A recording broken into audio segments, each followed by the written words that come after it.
Decisions and decision making and how it affects your life and your business is vitally important. There's a single mental move that you can make, which in a millisecond will solve enormous problems for you. And it has the potential to improve almost any personal or business situation that you've ever encountered. It could literally propel you down the path to incredible success. And the name for this, we call it, it's a mental activity, and it's called decision. How you make your decisions. Decisions or lack of them are responsible for breaking or making many careers. Individuals who have become proficient at making decisions without being influenced by the opinions of others tend to be the people that annual incomes fall into six or maybe even the seven-figure categories. However, it's not your income that is affected by decisions. Your whole life is dominated by decisions. The health of your mind and your body, the well-being of your family, your social life, the types of relationships you develop, they're all dependent on your ability of making sound decisions. You would think anything as important as decision making, when it's such a far-fetched power, would be taught in every school, but unfortunately it's not. You can virtually eliminate conflict and confusion in your life by becoming proficient at decision making. Decision making brings order to your mind, and of course this order is then reflected in the objective world. That is your results.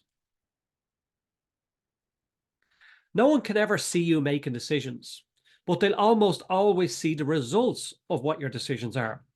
The people who fail to develop their ability to make decisions, they tend to be doomed because their indecision sets them up internally and have a lot of conflict inside.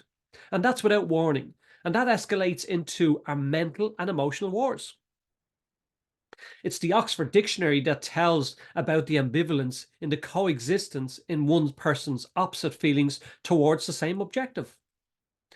Sometimes you can look at somebody and you can see that they are very bad at making decisions. They can't decide whether they'll leave somebody, whether they'll stay, whether they'll quit a job or whether they'll stay, whether they'll start a business or whether not, whether they'll promote or grow a business or not. Will they do it or will they not do it? Will they go bankrupt? Will they not go bankrupt? Go to work, watch TV. Buy it, don't buy it. Tell it, don't tell it. There are so many different things that you can go through when you're trying to make a decision, or the imbalance of indecision. But there are two things or two ways we can look at that. And the first one is what we call ignorance, and that's on the negative side. And what I'm about to share with you is the exact process that the body goes through when you can't make a decision. The first thing you'll go through is you'll start to have fear, doubt, and worry. After that, the negative thinking sets in.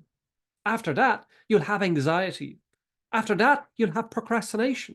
And then after that, it results in depression. And then you have dis-ease. It's where the body has become or starting to shut down. So it's at a dis-ease. Now, not disease, at dis-ease. The body can't cope with you making or not being able to make that decision. So again, when we look at the ignorant side, it's the negative aspect to it. Again, we say it's the fear, doubt, and worry. The negative thinking, the anxiety, procrastination, depression, and disease. But now let's look at the polar opposite to it, which is what we call knowledge. And that's the positive side. So when you can start to make decisions quickly and effectively, and that's where you study whatever it is that you're trying to make a decision on. You get an understanding of it. And effectively what happens is when you study it and you get an understanding of it, you gain the knowledge and the understanding of what it is you're trying to make a decision on. As a result, you end up with positive thinking. As a result of the positive thinking, you have well-being and calmness. And then the body has acceleration. And then you have action. Now the body is at ease.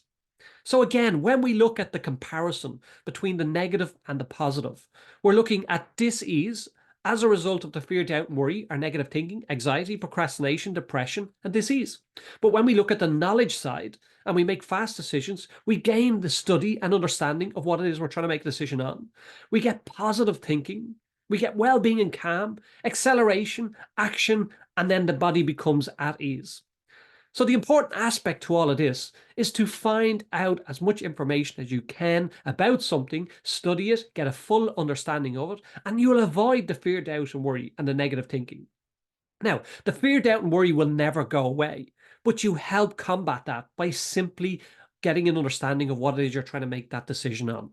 And of course, that brings you into the positive aspect and the positive element to that. And therefore, you can make a decision on something, whether it's right for you or not.